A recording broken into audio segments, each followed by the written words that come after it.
नमस्कार दोस्तों। आज के इस वीडियो में हम ब्लू जावा में एक प्रोग्राम बनाएंगे जो कि चेक करेगा कि कोई नंबर प्राइम नंबर है या प्राइम नंबर नहीं है, कंपोजिट नंबर है।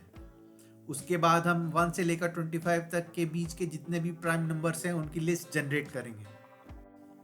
दोस्तों, प्राइम नंबर्स के एग्जैक्टली दो फैक्टर होते हैं। एक तो फैक्टर होता है 1 और एक दूसरा फैक्टर होता है द नंबर इटसेल्फ। और जो कंपोजिट नंबर होते हैं, प्राइम नंबर नहीं होते, उसके दो से ज़्यादा फैक्टर होते हैं। दोस्तों, आपके सामने एक छोटा सा कोड है जो कि काउंट करता है कि किसी नंबर के कितने फैक्टर्स हैं। int c equal to 0, for int i equal to 1, i is less than equal to n, i plus plus, if n mod i equal to 0, c plus plus. दोस्तों, इसमें n वो number है जिसके number of factors find करने हैं। c is the count of number of factors of n and variable i is counting from 1 till n। दोस्तों, n वो number है जिसको कि हम चेक कर रहे हैं कि प्राइम है या कंपोजिट नंबर है। और अगर c इक्वल टू 2 आता है तो वो नंबर प्राइम होगा, और c ग्रेटर देन 2 आएगा तो वो नंबर प्राइम नहीं होगा, कंपोजिट नंबर होगा। दोस्तों, when n is equal to 5, हम जानते हैं कि 5 प्राइम नंबर है। Current value of variable c is 0 because int c equal to 0 पहला स्टेटमेंट है। फिर for int i equal to 1, i is less than equal to n, i plus plus की वजह से i की इनिशियल वैल्यू, करंट वैल्यू जो है वो 1 होगी। फिर फॉर लूप के अंदर है if n mod i equal to 0, n की वैल्यू 5 है और i की वैल्यू 1 है। 5 mod 1 इज इक्वल टू 0, तो c प्लस प्लस हो जाएगा, तो c की वैल्यू 0 से चेंज होके 1 हो जाएगी। इसके बाद फॉर लूप घूमेगा और i की वैल्यू 1 से चेंज होके 2 हो जाएगी। और फिर if n mod i equal to 0 में हम चेक करेंगे कि 5 mod 2 इक्वल टू 0 है या नहीं है। 5 mod 2 0 नहीं होता है, 1 होता है, तो c प्लस प्लस नहीं होगा, 1 रहेगा। c की करंट वैल्यू 1 ही रहेगी, चेंज नहीं होगी। उसके बाद लूप फिर से घूमेगा और i की वैल्यू 2 से चेंज होके 3 हो जाएगी। और फिर if n mod i equal to 0 condition check होगी। n की वैल्यू 5 है और i की वैल्यू 3 है, तो ये कंडीशन फॉल्स होगी, तो c की वैल्यू इंक्रीज नहीं होगी, 1 ही रहेगी। इसके बाद लूप फिर से घूमेगा और i की वैल्यू 3 से चेंज होके 4 हो जाएगी। और उसके बाद इफ स्टेटमेंट पे आएंगे तो n mod i equal to 0 check होगी कंडीशन। n की वैल्यू 5 है और i की वैल्यू 4 है, तो ये कंडीशन फॉल्स होगी, तो c प्लस प्लस नहीं होगा, c की वैल्यू 1 ही रहेगी। और फिर लूप फिर से घूमेगा और i की वैल्यू 4 से चेंज होकर के 5 हो जाएगी।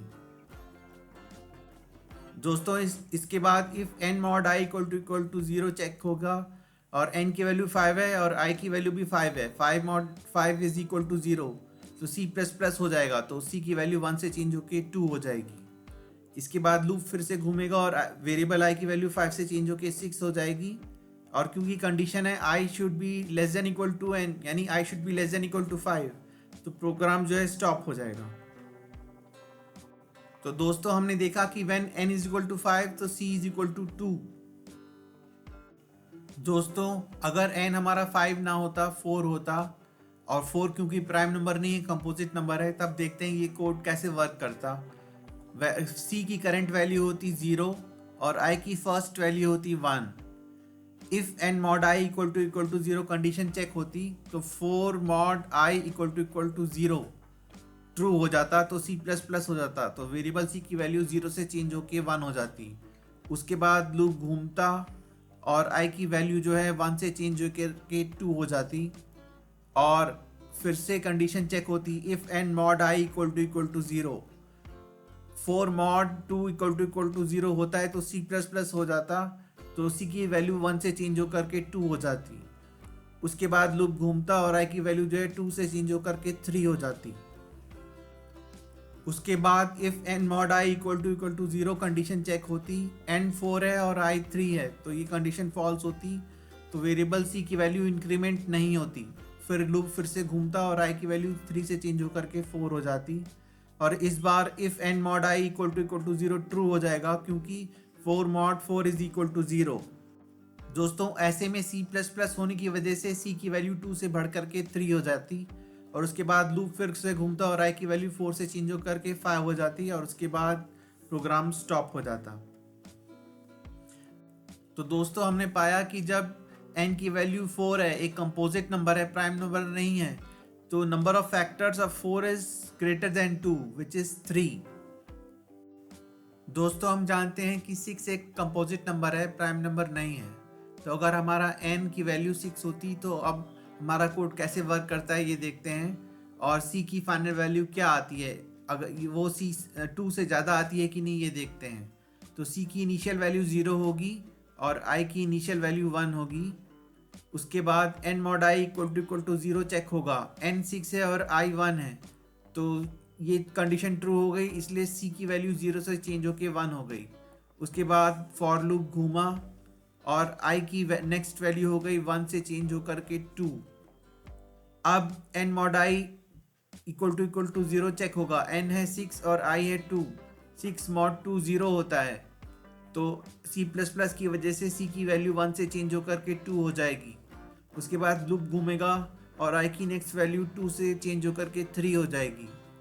अब if n mod i equal to 0 check होगा, n 6 है और i 3 है, तो 6 mod 3 इक्वल टू 0 होता है, जिसकी वजह से C++ होगा और c की वैल्यू 2 से चेंज होकर के 3 हो जाएगी। उसके बाद लूप घूमेगा और i की वैल्यू 3 से चेंज होकर के 4 हो जाएगी। और अब if n mod i equal to 0 check होगा, n 6 है और i 4 है, 6 mod 4 0 नहीं होता है, इसलिए C++ नहीं होगा। फिर लूप घूमेगा और i की वैल्यू 4 से चेंज होकर के 5 हो जाएगी। अब n mod i equal to 0 check होगा और n है 6 और i है 5, तो 6 mod 5 0 नहीं होता है, तो C++ नहीं होगा, c की वैल्यू 3 ही रहेगी।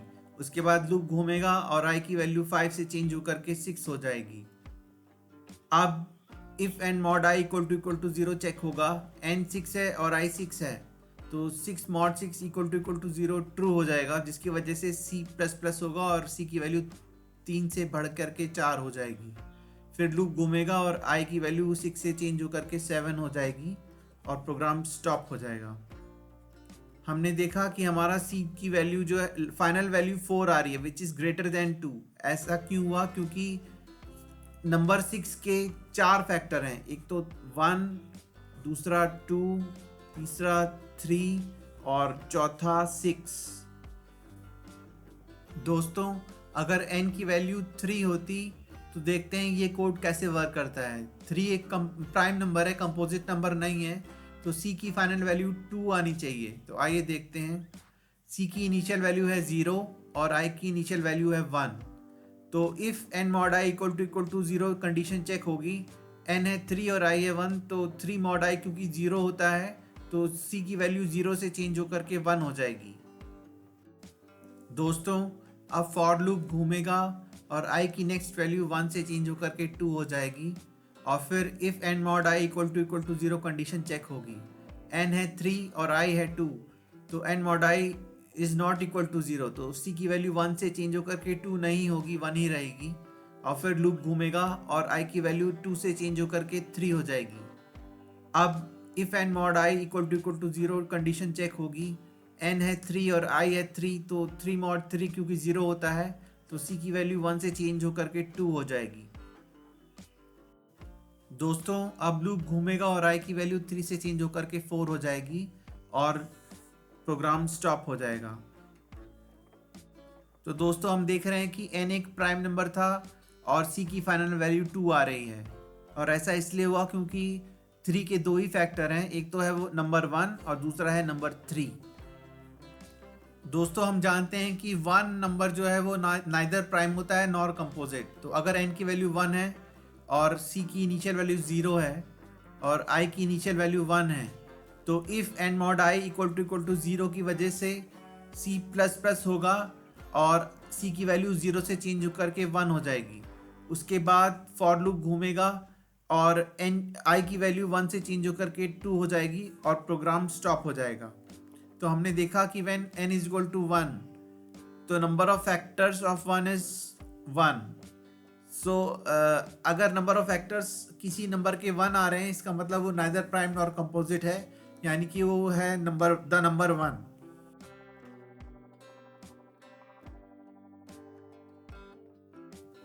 दोस्तों हमारा पहला सवाल है, write a program to check if a number entered by the user is a prime number और कंपोजिट नंबर और नाइदर। दोस्तों इसका प्रोग्राम बनाने में हम वही लॉजिक यूज करेंगे कि अगर नंबर ऑफ फैक्टर्स एग्जैक्टली 2 आते हैं तो वो प्राइम नंबर है, अगर नंबर ऑफ फैक्टर्स 2 से ज़्यादा आते हैं तो वो कंपोजिट नंबर है, और अगर नंबर ऑफ फैक्टर्स 1 आते हैं तो वो नाइदर प्राइम है नॉर कंपोजिट है। तो आइए ब्लू जावा में प्रोग्राम बनाना शुरू करते हैं।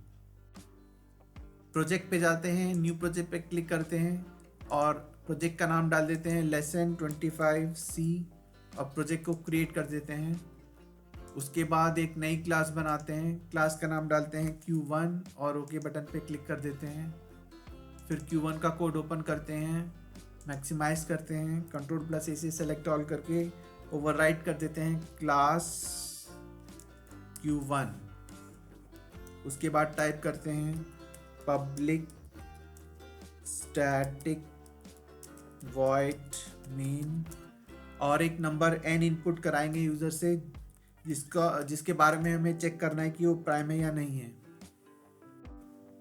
इसके बाद एक वेरिएबल लेंगे int c इक्वल टू 0, फिर एक फॉर लूप चलाएंगे for int I equal to 1 semicolon I is less than equal to n semicolon I plus plus.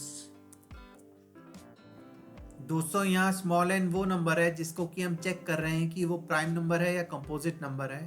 Small c जो है वो स्टोर कर रहा है total number of factors of small n, और स्मॉल i जो है वो काउंट कर रहा है 1 से लेकर n तक के नेचुरल नंबर्स। उसके बाद फॉर लूप का ब्रैकेट ओपन होगा और एक कंडीशन होगी if n mod I equal to 0, फिर इफ का ब्रैकेट ओपन होगा और c प्लस प्लस सेमीकोलन, फिर इफ का ब्रैकेट क्लोज होगा और फिर फॉर का ब्रैकेट क्लोज हो जाएगा। दोस्तों ये वही पीस ऑफ कोड है जो हमने अभी थोड़ी देर पहले डिस्कस किया था। अब हम चेक करेंगे कि c की वैल्यू कितनी है और उस हिसाब से प्रिंट करेंगे कि वो प्राइम नंबर है या नहीं है। If c equal to 2 system dot out dot println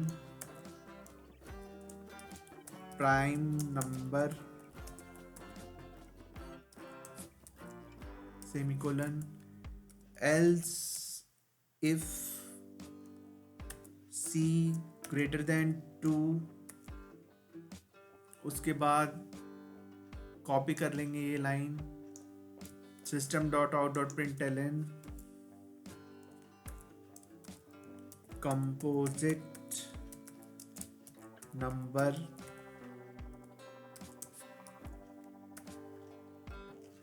उसके बाद else if c equal to 1 system dot out dot println neither prime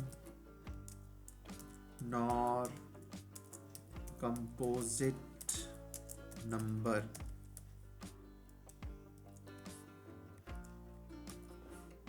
हमारा कोड बन करके तैयार हो गया है। मेन मेथड बंद करते हैं, फिर क्लास को बंद कर देते हैं और कोड को कंपाइल कर देते हैं। दोस्तों अब हम अपने कोड को आउटपुट के लिए टेस्ट करेंगे। सबसे पहले वॉइड मेन पे लेफ्ट क्लिक करेंगे और नंबर डालेंगे 24। तो ये कंपोजिट नंबर आना चाहिए, कंपोजिट नंबर आ रहा है। एक और नंबर डाल के देखेंगे, इस बार डालेंगे 29, तो ये प्राइम नंबर आना चाहिए, प्राइम नंबर आ रहा है। और एक और नंबर डाल के देखेंगे और वो होगा 1 which is neither prime nor composite, तो neither prime nor composite number आ रहा है। इसका मतलब हमारा प्रोग्राम एकदम परफेक्ट बना है। तो आइए दोस्तों अब सेकंड क्वेश्चन करते हैं।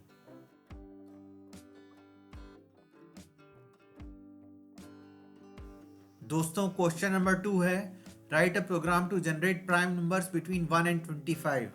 तो आइए क्वेश्चन नंबर 1 का कोड रीयूज करके क्वेश्चन नंबर 2 का कोड बनाते हैं। क्वेश्चन नंबर 1 का कोड ओपन करते हैं, Ctrl+A से सेलेक्ट ऑल करते हैं, Ctrl+C से कॉपी कर लेते हैं, फिर क्लोज कर देते हैं, फिर एक नई क्लास बनाते हैं, क्लास का नाम डालते हैं Q2 और ओके बटन पे क्लिक कर देते हैं।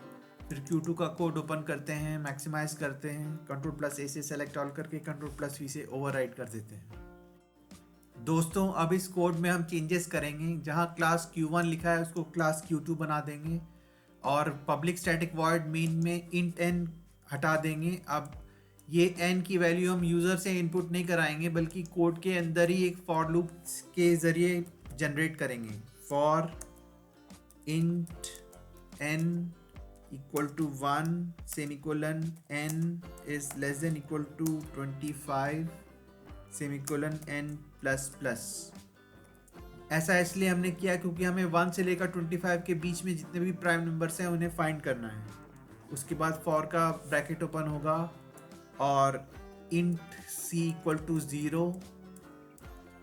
उसके बाद for int i equal to 1, i is less than equal to n, i plus plus. फिर फॉर का ब्रैकेट ओपन होगा if n mod i equal to 0। उसके बाद इफ का ब्रैकेट ओपन होगा, फिर c प्लस प्लस, फिर इफ का ब्रैकेट क्लोज होगा, उसके बाद फॉर इनर फॉर का ब्रैकेट क्लोज हो जाएगा और फिर इफ c इक्वल टू 2 तो system dot out dot print ln हट जाएगा और इसमें होगा n प्लस ट्रिपल स्पेस।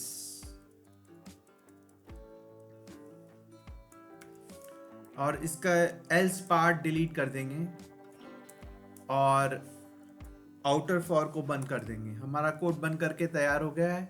इसको कंपाइल कर देते हैं और क्लोज कर देते हैं और आउटपुट चेक करते हैं। 2 3 5 7 11 13 17 19 23